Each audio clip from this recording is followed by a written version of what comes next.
These are 17 ancient texts that shattered the intellectual foundations of medieval Europe, reshaped the Renaissance, and continue to influence esoteric thought to this day.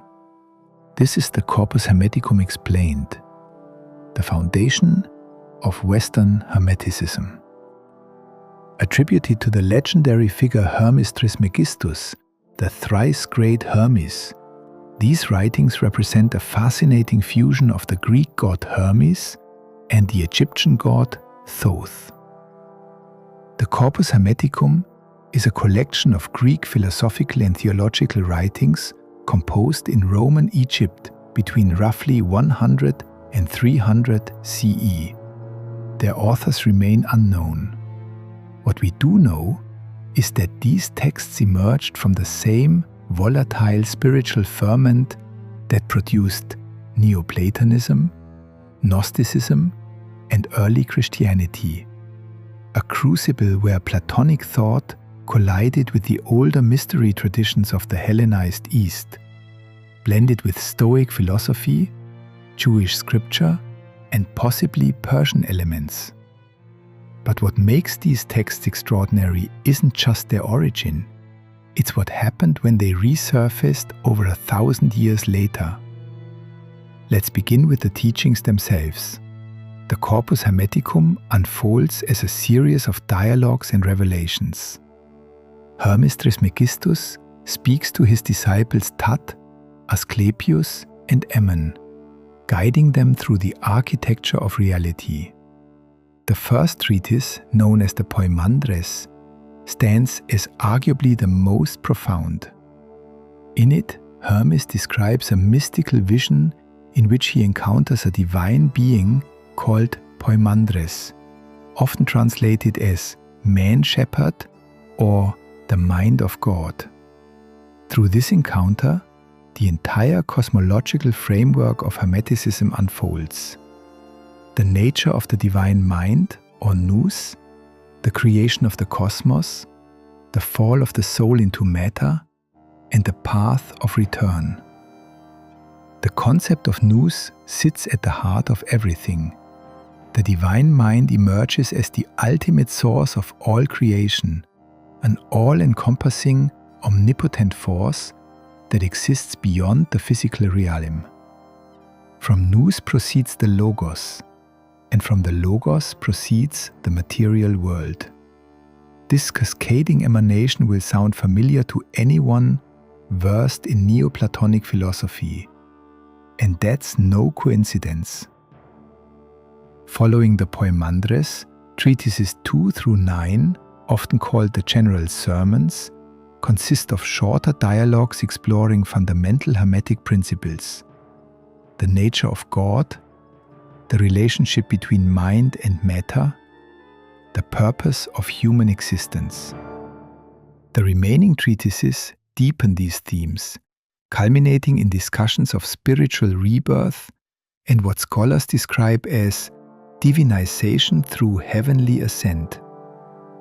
The most famous principle to emerge from this tradition is the axiom, "as above, so below," a maxim drawn from the Emerald Tablet or Tabula Smaragdina, another crucial Hermetic text.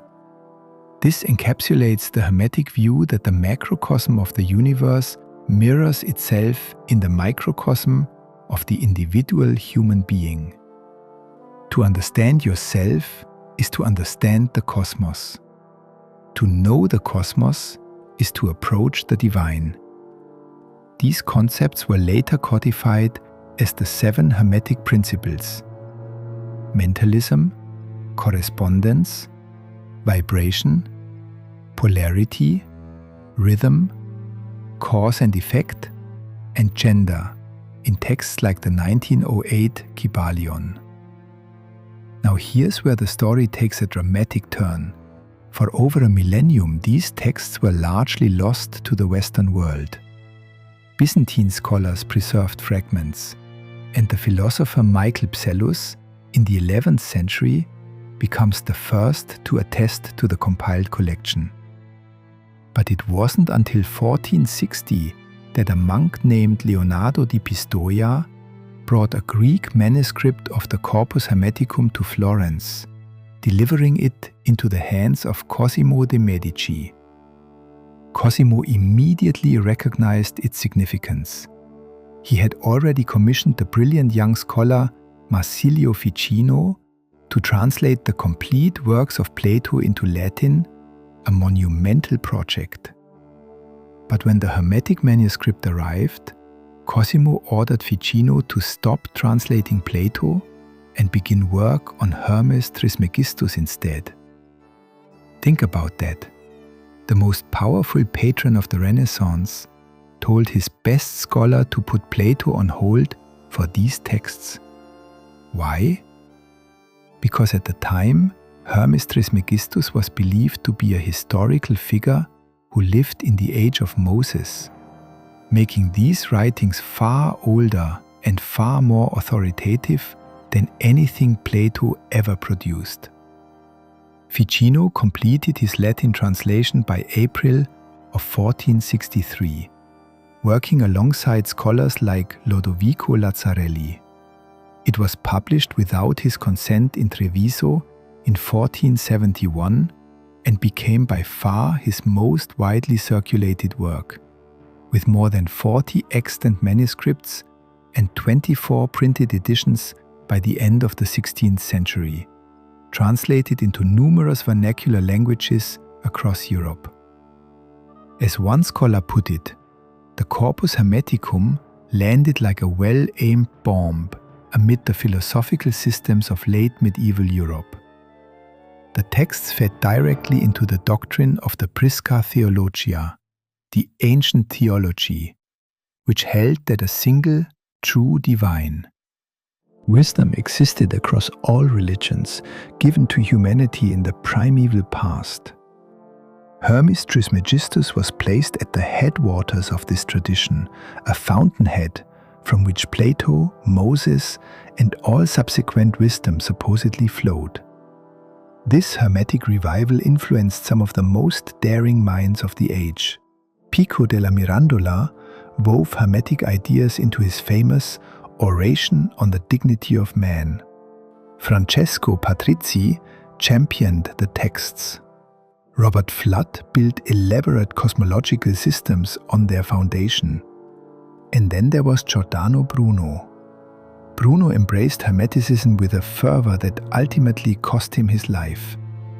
Burned at the stake in 1600, Bruno reportedly told his executioners, "Perhaps your fear in passing judgment on me is greater than mine in receiving it." The precise charges remain debated. The Stanford Encyclopedia of Philosophy notes that heliocentrism wasn't yet officially heretical in 1600. Francis Yates advanced the provocative thesis that Bruno was condemned not for his cosmology, but for his Hermeticism, his vision of an animated, divine universe drawn directly from these texts. But the Hermetic edifice faced its own crisis. In 1614, the philologist Isaac Casaubon published a devastating analysis.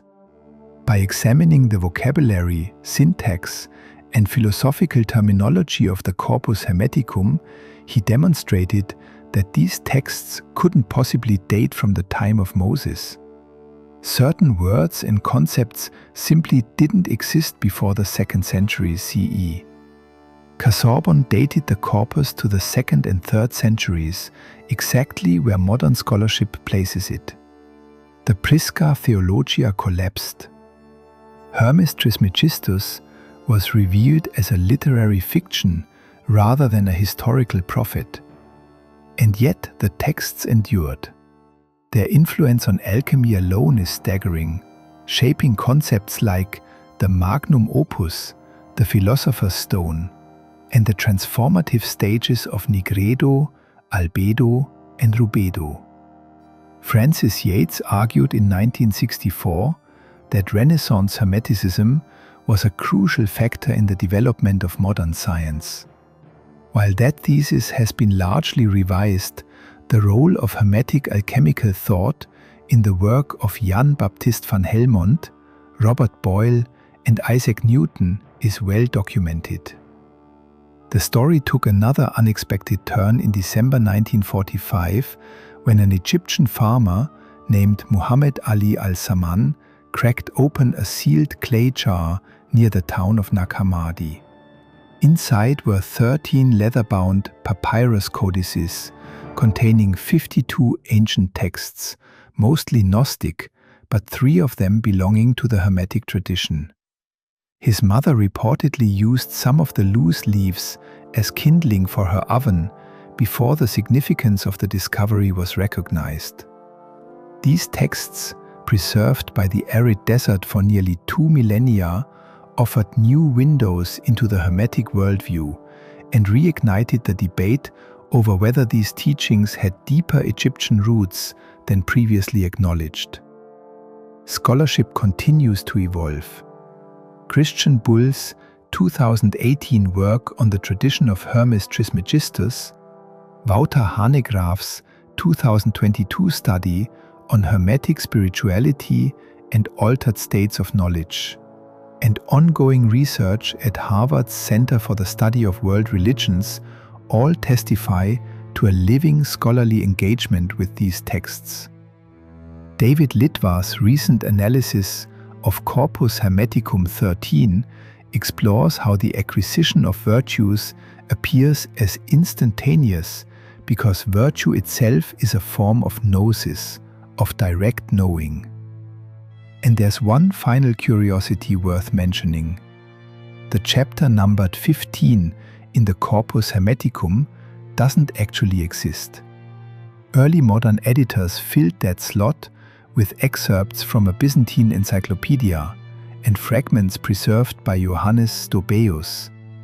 But later editors dropped it entirely, so the 17 treatises of the Corpus Hermeticum actually skip from 14 to 16, a gap that has puzzled and intrigued readers for centuries.